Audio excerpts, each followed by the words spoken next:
What is up, everybody? Welcome back to another episode of my channel. My name is Yangji, and today I will be talking to you guys about the top 3 reasons why you guys are not making any sales dropshipping on eBay.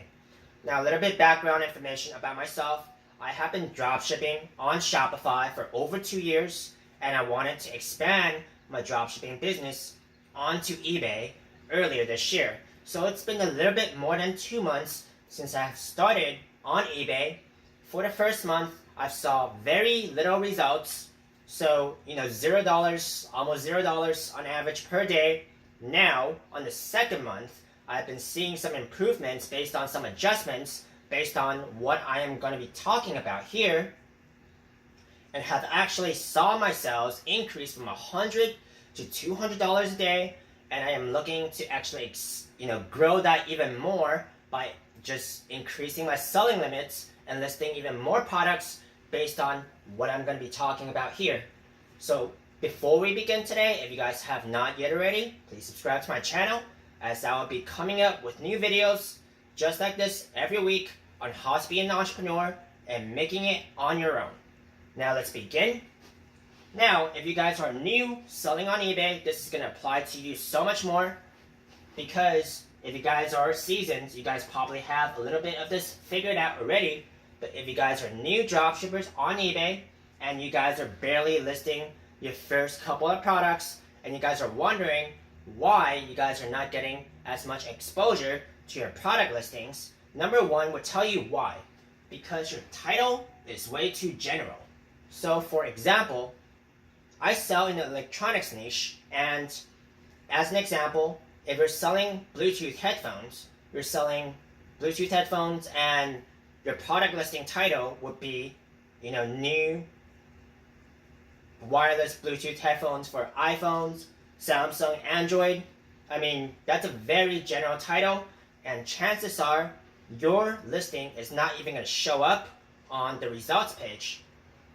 This is because eBay favors seasoned sellers. So even if seasoned sellers with a bunch of ratings and a bunch of past sales, they have a very general product listing, what I'm seeing is their product listings are actually going to show up on the search results a lot higher than new sellers, because it would make sense. They have been reliable on the eBay platform, and that's how eBay makes their money.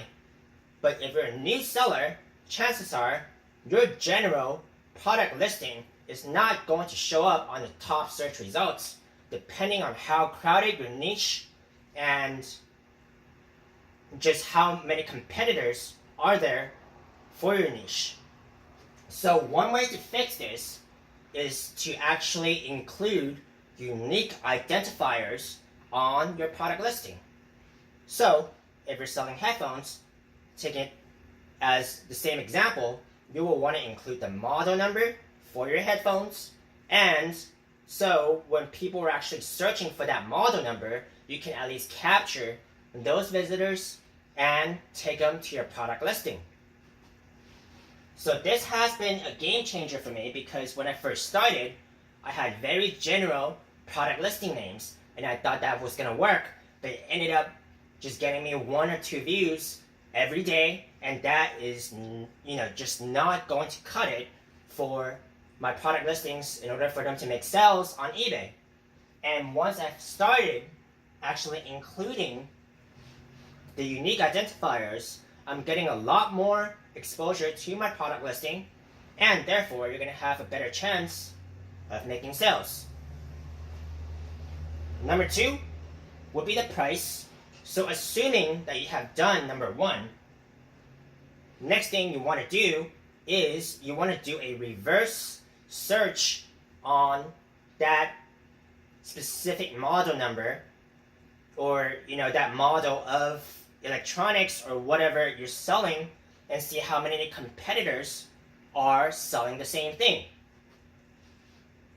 If you have fewer competitors on the search results, that means you have more room to market your products, because you just have fewer people to compete with.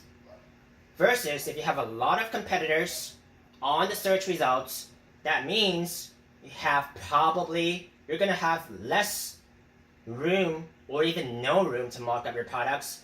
And in that case, I would just skip listing that product all in, all together, because it's just too much competition. So price is going to matter depending on how many competitors are there selling that specific product. So one way you do this is, again, you reverse search on the model number that will identify your product and seeing how many competitors are selling the same product. Number 3 would be your eBay profile. So if you're new selling on eBay, chances are you have very few ratings on your eBay profile. And that is a rating that's very apparent. So once a customer clicks onto your product, they're going to see how many ratings you have next to your profile name. Now, you want to actually think in place of the customer's shoes. Because if you have few ratings, like less than 100, me as a customer is going to be a lot less inclined to trust you to ship the product timely and be responsive and just be, and have all the qualities that a professional seller has. Now, if you have more ratings, such as more than 500, that's going to be, a better story for you to show your customers. So if I was the customer and I see, if I search for a unique product, and after comparing profiles, even though the profile with higher ratings has a higher price versus a new profile with a lower price, chances are, depending on how much the price difference is, I might actually go with the profile with higher price but with more ratings, just because I feel like I can trust them more and that I would actually receive my product and also receive good customer service after the sale. So these are things that you want to consider and also want to think in terms of the customer's shoes when you work on these 3 things. And after you work on these 3 things, you should be getting more exposure, more sales based on the last 2, and more exposure on the first one. So, this is very important because you want to get the exposure first. Anything else, it would come second. Just make sure that you would actually need to make adjustments on these 3 things, and, you should be seeing an improvement on your sales. Now, if you guys have any feedback or any other thoughts based on what I'm talking about here, please leave it in the video comments below. I would love to hear your thoughts. And this concludes my short video. And if you guys have not yet already, please subscribe to my channel. I'll be coming out with new videos addressing any questions in the video comments below, or with the same topic in a different scope. So I'll see you guys next time.